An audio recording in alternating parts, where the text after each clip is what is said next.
Thank you very much. Well, first of all, thank you very much for the invitation. I can produce my Scottish father-in-law as some evidence, who became ever more Glaswegian the more time he lived down south. So I have... And you're very welcome. Thank you very much. But I'm here today. The invitation was extended to the HIV Outcomes Initiative, which is based in Brussels, which is a Europe-wide initiative. And it is co-chaired between myself, Jeff Lazarus from the Institute of Global Health in Barcelona, and Nikos Dedes, who is an activist, person living with HIV from Athens. And I'm afraid that the guy from Barcelona and Greece couldn't come, and I was the nearest. So that's how the invitation came, but it could have been a Spaniard or a Greek as easily as it's me. So thank you for inviting me, and thank you for letting me speak. The topic that I was given, which is measuring and quantifying quality of life, is, if you really get into the intricacies of it, quite dull. So what I've tried to do is pick out those bits we really need to know about so that we can make sense of it and use it, but actually think a little bit about what we can know from what has been measured, where the gaps are, and what we might do about it. And actually, Nicoletta, so much of what you said resonated with me, because much of my work in London is working with women living with HIV, and many of the things that you've said actually ring very, very true. So I absolutely hear what you say, and I hope I can cover some of those points as we go along. So what I thought I'd do is a quick overview of where I think I'm going to try and cover in the next bit of time, thinking a little bit about what do we mean, because already in the last 10 minutes there have been lots of terms bandied about, and actually they're all subtly different, and they all mean different things, and we need to measure different things about to make sense of that. Thinking about measuring and monitoring and evaluating, and what do we know at the moment globally, and particularly I would say UK-based. I'm not going to say wider than that, because I'm also thinking that there are some countries in the world where we do have a health system that actually allows more people to be living very well with HIV, and comparing some of the data on quality of life with different health systems where people don't have the same access is actually quite confusing. So I think we've got to be quite cautious about how we pull this out. And thinking a little bit about what we know in general about quality of life, and then reflecting about older people and what we know there, and then what needs to happen next and what we should do about it. So very briefly, to tell you a little bit about the HIV Outcomes Initiative, which is this coalition. It's co-chaired by the three of us, but essentially it's a coalition of Europe-wide groups, particularly voluntary sector partners, clinicians. We have the European AIDS treatment group with us, and the intention is to bring as many stakeholders as possible across Europe together. We have a secretariat based in Brussels, and the initiative is funded by Gilead and ViiV, who are also partners and who've sponsored today. But we've got a very wide range of stakeholders, and the intention is really our starting point came from Jeff Lazarus's paper, which some of you may be familiar with, which came out in 2016. The WHO at that point said, we've got to go beyond virological suppression. We've got to go beyond 1990. We've got to look bigger than that. And Jeff wrote a response saying, okay, so if that's what WHO says, what are we doing about that? And having read that paper, the answer was not enough, and a whole lot of stuff needs to change. And that was what catalyzed the formation of this group. And our vision is that we have a world, not just a country, a world in which people living with HIV enjoy good long-term health outcomes and quality of life. And we try and do that in a variety of ways to make sure that actually we're using healthcare systems in the biggest sense of the word, and that actually using some of the experience from HIV to inform other areas of health, because there's a lot of things that are actually being done well in the field of HIV that we think health systems could actually learn from much more widely. why are we thinking about outcomes? Well, because everything's changed, and I'm not going to go into this in great depth because you are the experts and you're living the reality of this, but an awful lot has changed. And I think one of the things we're concerned about is that we have got, over the years, very hung up on the pathogen. We're very keen to deal with HIV, but the person in whom the HIV is living has not had the attention that is required. And now that we're good in the UK at dealing with the pathogen, then we have to be thinking much more widely. But that also, we have to think about how we're going to do that. And so we've been developing a narrative. One of the things we've been trying to do with this group is, what is the story? What is the narrative that needs to be told, and to whom? Where does it go? How do we engage policymakers in particular? And a lot of the work we've done so far has been taking work to the European Parliament to actually say to our politicians at a European level, if in your country and in your health system the only thing you're worried about is virological suppression, that's not enough. We've got to go bigger, and politics has got to go bigger, and health policy has got to go bigger than that. And so that's what we've been arguing for, and having the narrative, and then trying to make sure that what is going on everywhere in the world, we can share it, and then think about what the evidence-based pieces are that we can implement. And that's how we've been working. I'll miss that one out because it's too complicated. But I really want to go now to this fourth 90, because this is the thing, and I hope you're all familiar with this kind of concept, that we've got 90-90-90. It's come from the UN AIDS approach to ending the epidemic, but the 90-90-90 has been very much about a public health, population-based approach to curtailing the epidemic and reducing onward transmission and stopping new infections. So the question is, in the light of the WHO, do we need what has been christened a fourth 90? And that is that 90% of people living with HIV have good quality of life. And that is where this has come from. Now, and that has had, I think, a lot of discourse, and there's been a huge interest in this. But I want to just turn that on its head, because is this a continuum? Is it really the case that you have to have the first three 90s before you get to the fourth one? And my view is that it isn't, and I think it's much more like this. And we should be thinking much more in a circular way, that it's a cycle. Because actually, why should we not be talking about quality of life all the way through the pathway, and even actually before that? Because if quality of life, we'll get to this in a minute, people are living well, if you think of Maslow's hierarchy of needs, you can't start thinking about staying well, preventing HIV infection if you don't have food and you don't have somewhere to live. So actually quality of life happens even before you start thinking about all these, the three 90s.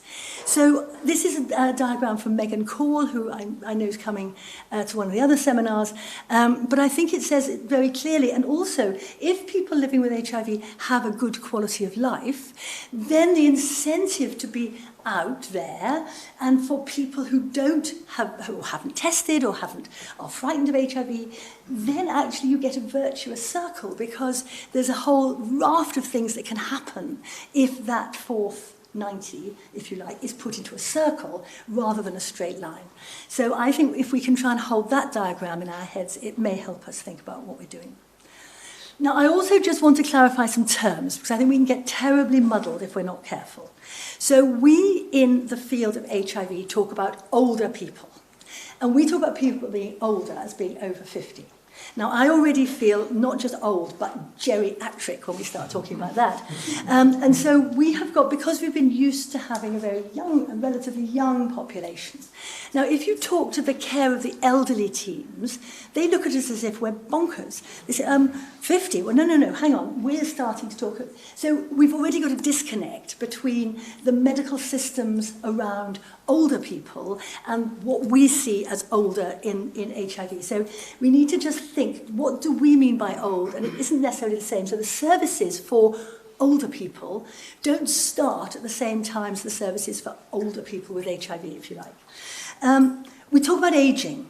Well, we're all aging. You're aging from the minute you're born. So do we mean older people, or do we mean the life course? Do we mean moving from being a child to being an adolescent, to being a mother, to being a granny, or do we mean grannies? Because that's the question, and they're different. And what we need to do about it is different. So just thinking that we keep our terminology right. And of course, there's a huge amount of interest in long-term condition management, because HIV has turned from an episodic disease where people die to something that people are living with. Well, people are living with long-term conditions at all ages. So what's special about living with a long-term condition as you become an older person? And that is, and we're going to have some talk about comorbidities later, and of course people with HIV have more comorbidities at a different age, but nonetheless, it's not a prerogative of age. It's a different, there's other things going on here which we can maybe learn from and pick out and use to our advantage. Two terms about life expectancy and healthy life expectancy. So life expectancy is about how many years a person can expect to live. So it's your life expectancy at the age of 20 is however many years it is. Your life expectancy at the age of 50 is however many years it is.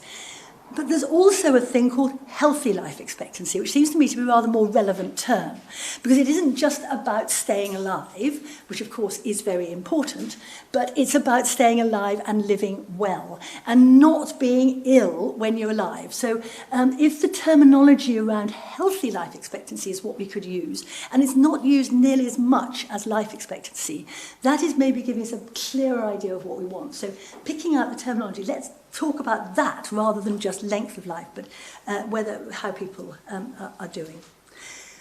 Now, when we get to what we're talking about today, quality of life, that is a really big term. And it's talking about the really big deal, general well-being of people and societies. But there's another term, the health-related quality of life, which is about how health conditions specifically impact on quality of life. So when you look at the literature, sometimes it's quality of life, which is this big picture. Sometimes it's health-related quality of life, which is a focusing in a slightly different way. And just making sure that you know which bit is being talked about. Because, of course, when you start to talk about quality of life, then things like money, housing, food come in. When you talk about health-related quality of life, you start talking about your diabetes care impacting on whether you can walk up and down stairs or whatever it may be. So it again, is subtly different as you come to measure it and think about it. I'm not going to spend much time on this, but I do want to just very quickly touch on QALYs, because this is a term that really has been taken over now by the economists, because it is clear that quality of life is something that people think is worth paying for.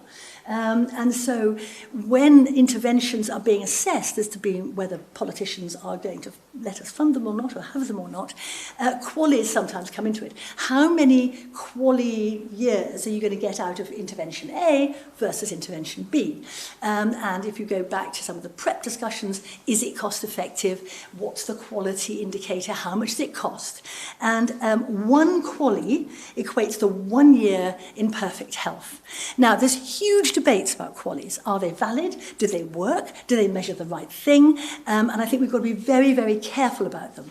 But they are a tool that economists use when they look at us and they look at our healthcare and they decide what we can afford and what we can't. And so although quality of life is in the title, we've just got to be a bit cautious about how they're used and where they fit. But they're terms that you will have heard about. So if we home in now on quality of life, and again, thank you to Megan Call, because she's done a lot of work on this and has come up with this diagram. It really is the whole picture. So if we start on this side, it's about the person, about me, physical health, mental health, attitudes, beliefs, gender, sex, age, some of the things that Nicoletta was talking about. We've then also got to think about my immediate circumstances. And that goes much wider, and we know that goes much wider. Quality of life is taking in all these various things, and then the wider environment, and how, at the moment, particularly living closer to Westminster, I don't know if it makes any difference, we are having quite a bumpy time around the bottom here, national stability and security being an indicator of quality of life. watching that with some interest at the moment. But actually, again, with Tom here, laws and policies affect people's quality of life in a very big way. So when we're thinking about HIV, which is not just a medical condition, it is a social condition, it is a political issue, it is much bigger than just medicine, then of course all these things come into play. And how are we going to measure them? And how are we going to make sure that we know what we're arguing for? Because the other thing, the sort of truism that keeps coming out is if you don't measure it, it doesn't matter. And if you can't measure it, it doesn't matter. And if you haven't got a data point for it, it doesn't matter. And a group of women in Amsterdam, HIV-positive women, taught me a very good phrase last year, which is evidence-based outrage. You can have evidence and you can have outrage. But if you don't have the two together, stuff doesn't move. And you've got to, however outraged you are, if you haven't got the data and you haven't got the evidence, you can't make the point to the politicians about what needs to happen next, or to anybody else come to that. So having said that that's about the sort of big picture, what about older people? Now, here we're going to talk about what we know about older people in the HIV sense of older, which is over 50, not necessarily over 65.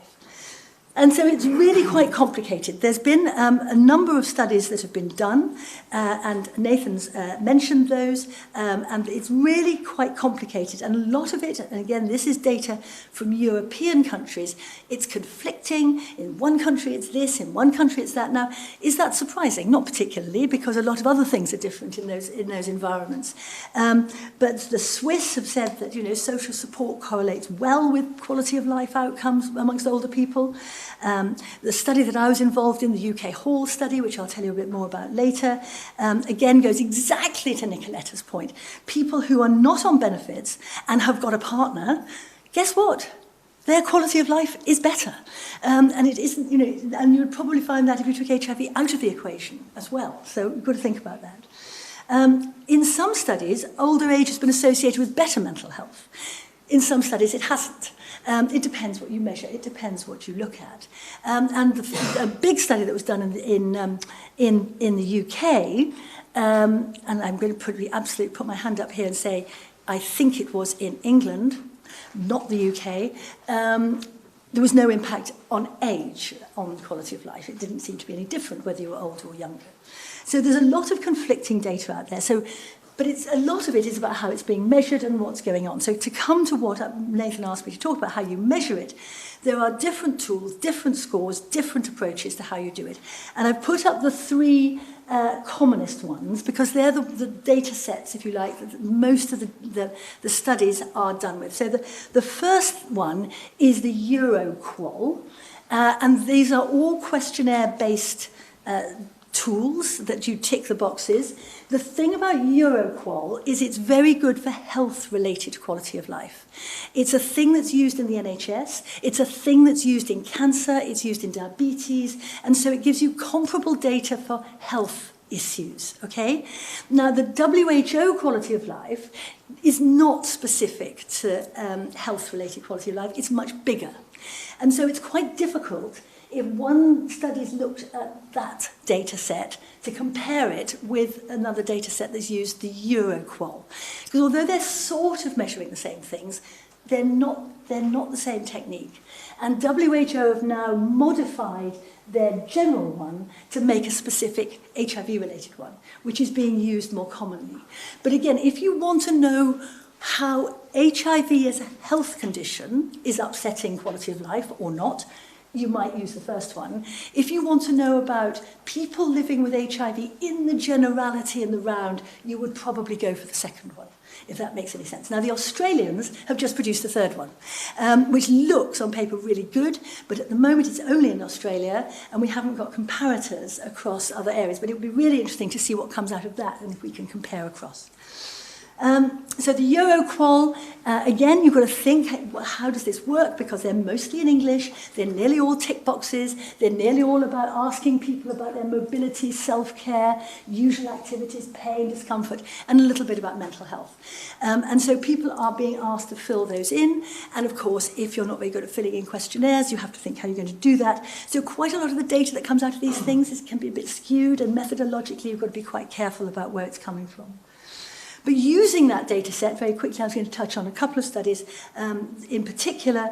The first big study that really showed, I think, very clearly that people who are living with a fully suppressed viral load, their virus is sorted, have still got a quality of life measure on the equal that is lower than that of the general population. And this is a study that's got a largely a youngish population, younger than the general population probably, and predominantly it's got a disproportionate number of men who have sex with men in it and fewer women. But nonetheless, if you compare it with a matched data set from the general population, people living with HIV come out worse, and it is linked with longer time since diagnosis, being not white. I hate this not being something. It's very difficult as an identity to not be something, but that, I think we know what they're talking about. Being a female, not having children, educational status, smoking. But this was the study that said age was not making a great deal of difference. But it didn't have very many people over the age of 50 in it. So is it representative? Is it a good study to look at? Going on quickly then to look at another equal study. This is the Positive Voices study, which has been done by Public Health England. Now this, and I will say politically, it's important because until the Lansley reforms, we didn't have Public Health England. Of course, health was devolved to national governments, but nonetheless, we had a system where we probably could have compared what's happening in Scotland with what's happening in England, but it's quite difficult to do that after the Lansley reforms because we are now in these silos.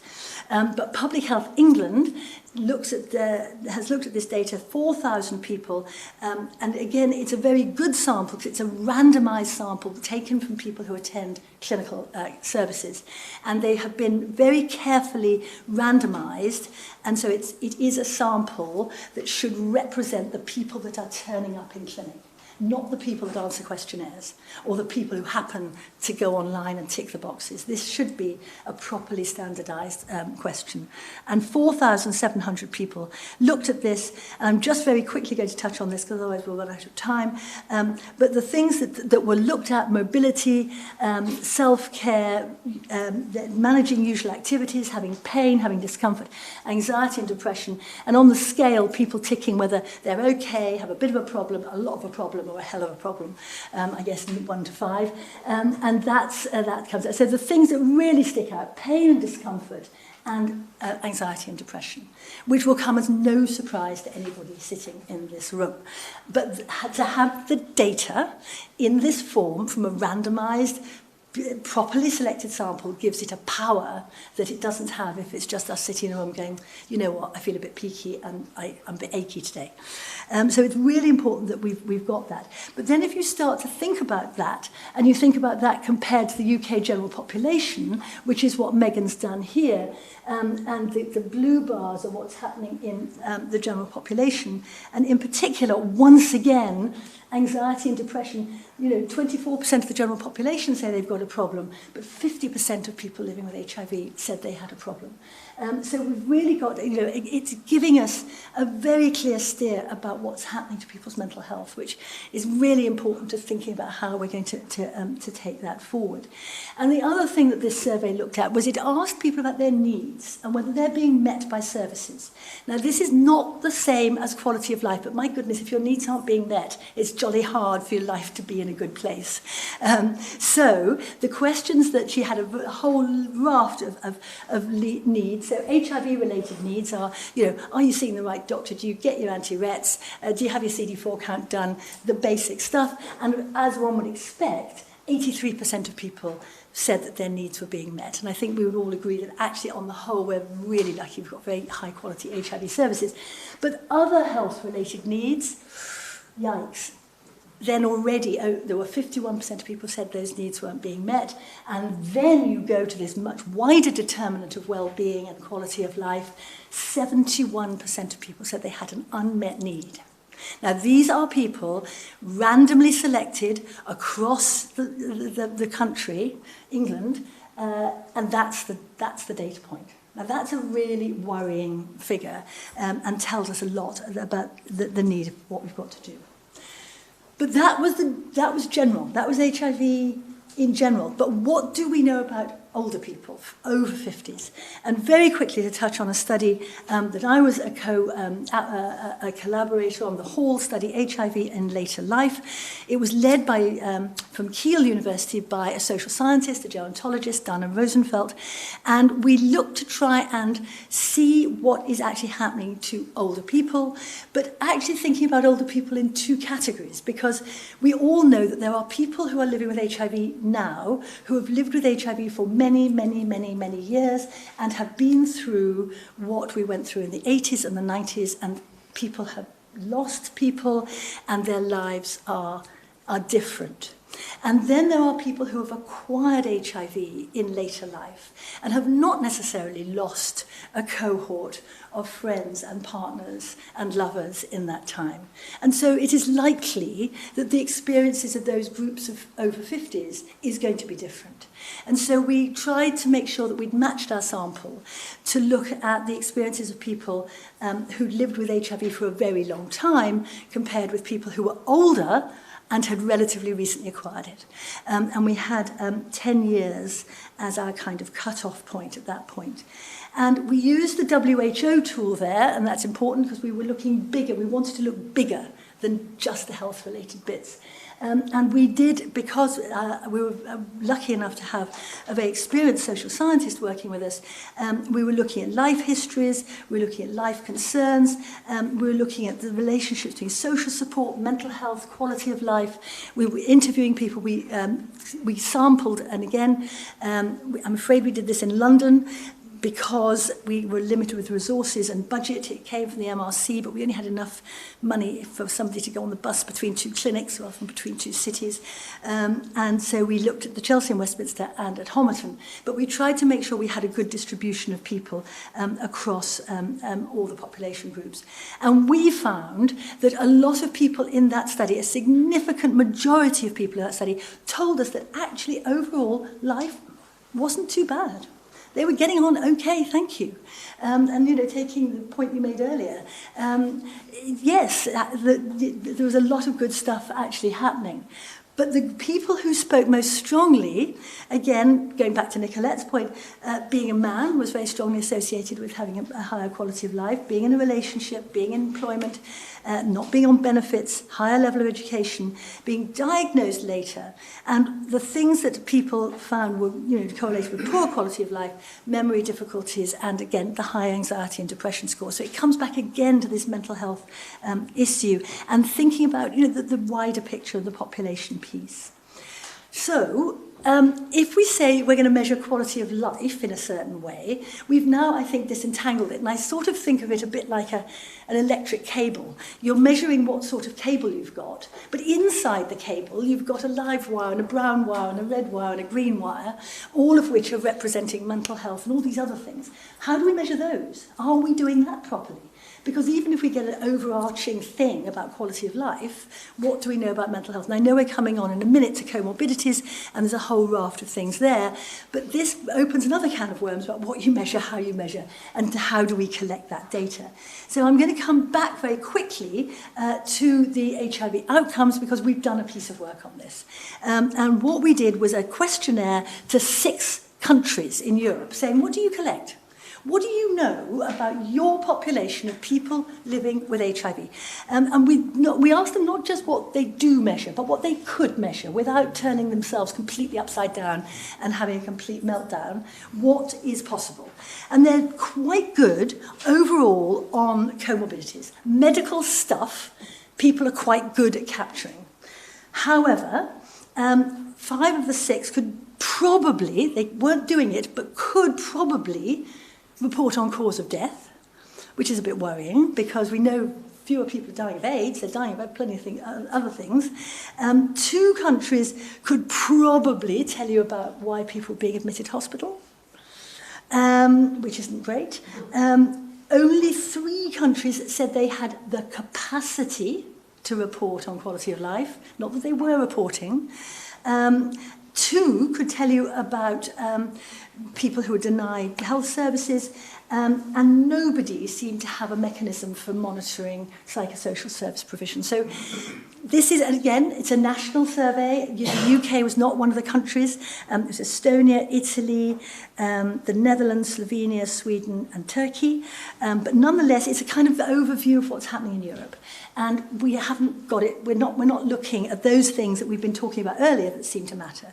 Now, the other thing that countries have got is a thing called the Dublin Declaration, and this goes back many years to a political point when people said, okay, each country, tell us what you're doing about your HIV epidemic. And the Dublin Declaration gets filled in every year by the Department of Health to say what they're doing. And so we said, oh, well, why don't we ask them what they're doing about quality of life? We could just pop that in and see what we get back.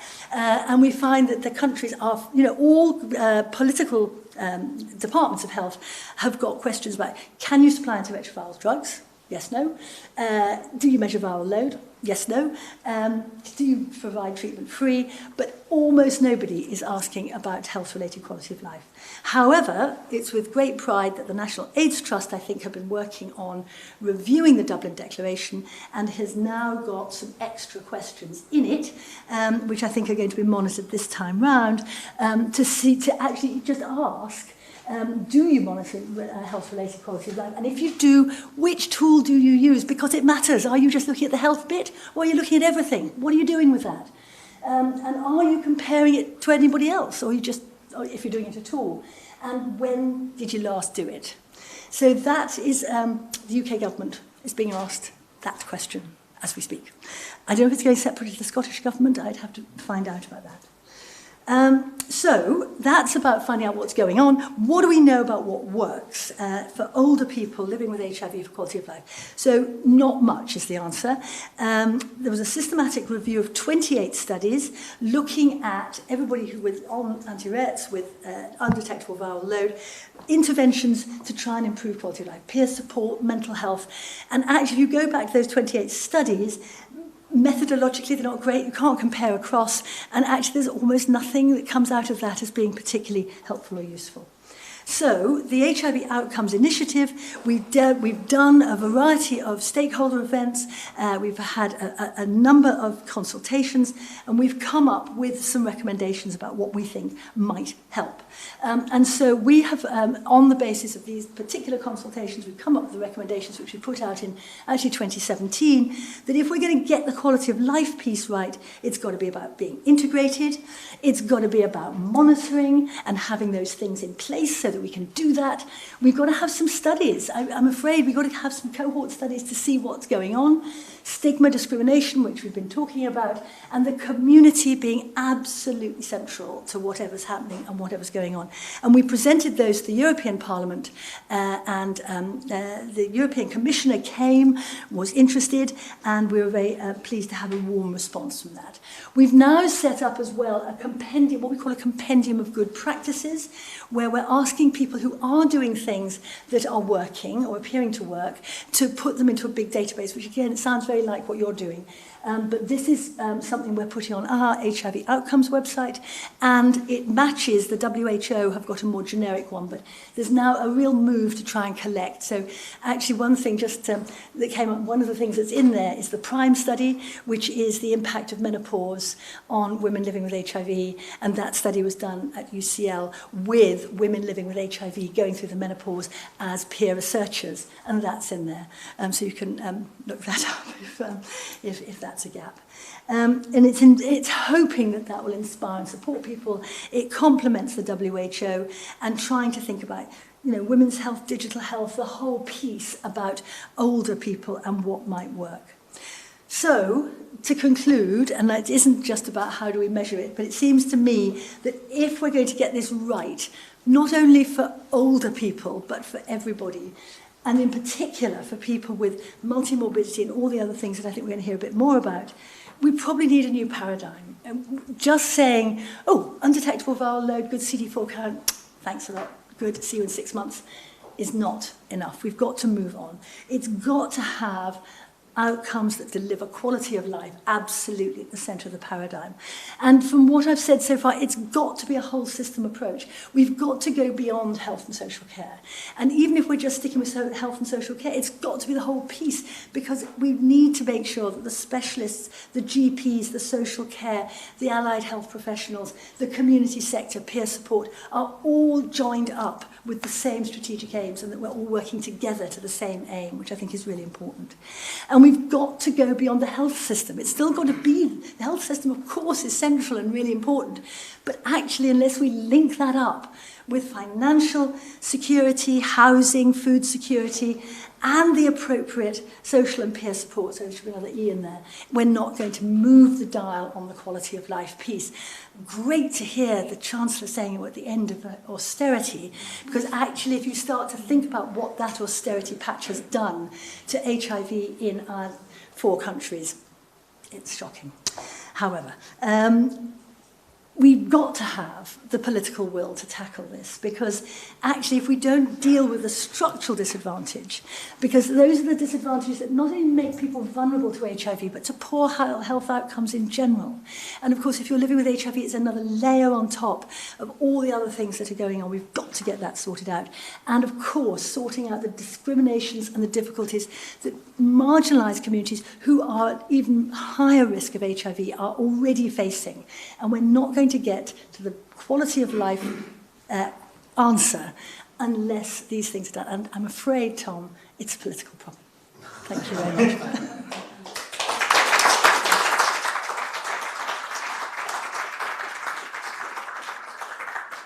Thank you very much, Professor Anderson. There was a huge amount in there, but I think the thread through all of your remarks and what resonated with me was how much this has in common with a much larger agenda of how we measure and define success in society. And you may be aware that Scotland is one of a group of countries, including Iceland and New Zealand, who's looking to move towards a model of welfare or well-being, rather, in defining what success is. And I think this is a conversation that is going to grow in strength, and I think that your remarks today are incredibly relevant to that. We do have about 5 minutes in hand. I can imagine there's a huge number of areas covered, but are anyone who would like to raise an issue, comment, ask a question? Yes, certainly. I just wanted to point out, I totally agree what you say. I've been living with HIV for 25 years. And that will be half my life in 4 weeks' time, so I'll be 50. Right. And I was in London, and they pulled me back from age-related, right? So I had quality of life, get back to work, back to the career. And then all it was about immune suppression, CD4 count, viral load, going up and down, changing medications because of the side effects, my type of body, the other medications I get, viral load, CD4 count, right? And then so when I moved to Scotland, back to Scotland a decade later, I felt it was luxury down south because consultant and GP were together. Okay. And when I came back to Scotland, I couldn't understand that when I went to the hospital, oh no, you have a GP. So then I go to the GP and I have a problem. Oh, you need to phone your consultant. I got all that. So for the last, as you say, I'm 50 in 4 weeks' time. My problem is fatigue. Now, I have felt, since I've been 45, I feel like 70. And people, family and friends sometimes don't understand, because my consultant will say, oh, you're looking great, but that's the first time you've seen me in 6 months because my hair's done and I've shaved, right? And sometimes family and I don't understand, like, pull yourself together, or I've got other major problems, but I'm just talking about fatigue and what you're saying about suppression. But sometimes people say, like, I'll go to the hospital and the nutritionist will say, buy some lettuce and things like that. But it's sometimes these simple things like, sometimes I can't get out of bed. I can't even boil the kettle. Fatigue is just, but that's what I'm saying. my consultant is trying to work with me, and I've been changing medication, and I'm on a one with what's not called NICE in Scotland. But I've had a new drug okay. because it's to deal with fatigue. Yeah. But my point is just saying I totally agree with you. And Yeah, and I think about we'll probably fatigue. hear a bit more about this in the next talk about comorbidities, but actually the National AIDS Trust wrote a very nice report a while back now called Fluctuating Symptoms. And there's this, again, it goes back to that, you know, the 1990 targets have been incredibly helpful in moving stuff forward, but there is, I think, a shorthand, virological suppression equals fixed. And actually, it's not as that isn't it doesn't necessarily link across in that same way. So I think we've got to be very careful, and that's why I think we have to go beyond virological suppression for exactly the things that you're talking about. Is that viral suppression's fine? Yeah, absolutely. Yeah. And other people don't. Yeah. And one other thing to say is that actually, since the Lansley reforms, if you did come back down south now, I'm afraid you would be bounced back and forth. It used to be a ticket system. No, I'm afraid that's moved, the Health and Social Care Act's changed that. We've still got a couple of minutes if anyone would like to ask a question or make a comment.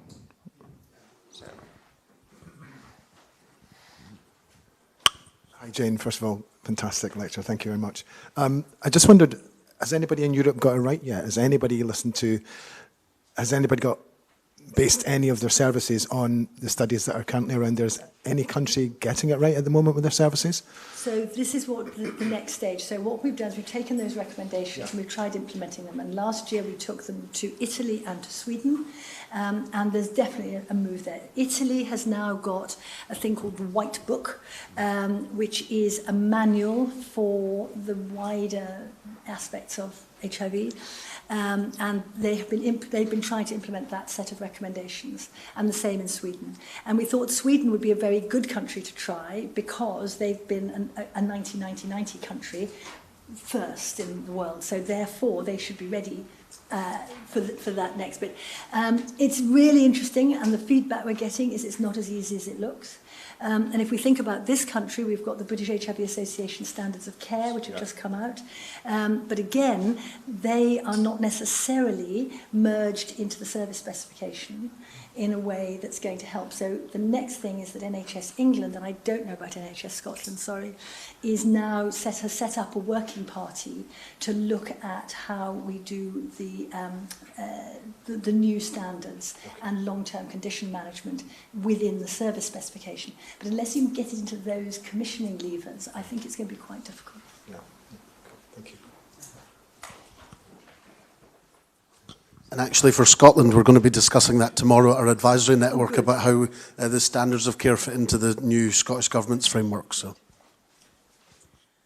Thank you very much. There'll be an opportunity later on at the panel discussion, but once again, Professor Anderson, thank you so much for your presentation.